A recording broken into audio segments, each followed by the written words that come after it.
বর্তমান সময়ে দিন যত এগোচ্ছে ততই পরিবর্তিত হচ্ছে আজকের আবহাওয়া। কখনো ঝরছে বৃষ্টি, কখনো ঝলমলে রোদ। এমনকি আবহাওয়ার খামখেয়ালি আচরণের প্রভাবে তৈরি হচ্ছে বিভিন্ন সমস্যাও। আজকের আবহাওয়া কি তবে বৃষ্টির সুরে নাকি রোদের হাসিতে ভরবে? চলুন জেনে নেই আবহাওয়া অধিদপ্তর কি বলছে। মঙ্গলবার থেকে শুরু হওয়া বৃষ্টি এখনও অব্যাহত। গভীর নিম্নচাপ উপকূল অতিক্রম করলেও দেশের বিভিন্ন অঞ্চলে বৃষ্টি হচ্ছে।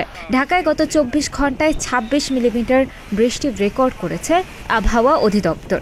4 অক্টোবর শনিবার রাজধানীর আকাশ মেঘলা থাকতে পারে এবং হালকা বৃষ্টির সম্ভাবনা রয়েছে, তবে দিনের তাপমাত্রা প্রায় অপরিবর্তিত থাকবে।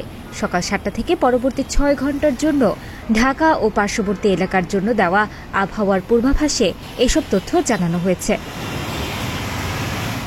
এতে বলা হয়েছে আকাশ মেঘলা থাকতে পারে এবং হালকা বৃষ্টি হতে পারে।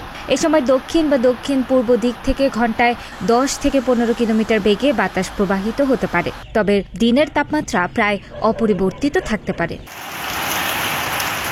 অন্যদিকে গতকাল রাতে আবহাওয়া অধিদপ্তর থেকে প্রকাশিত সারা দেশের সম্ভাব্য পূর্বাভাসে জানানো হয়েছে আজ সন্ধ্যা 6টা থেকে পরবর্তী 24 ঘন্টায় রংপুরের অধিকাংশ এলাকায় এবং রাজশাহী, ময়মনসিংহ, ঢাকা, খুলনা, বরিশাল, চট্টগ্রাম ও সিলেট বিভাগের অনেক জায়গায় ঝোড়ো হাওয়া সহ হালকা থেকে মাঝারি বৃষ্টি হতে পারে।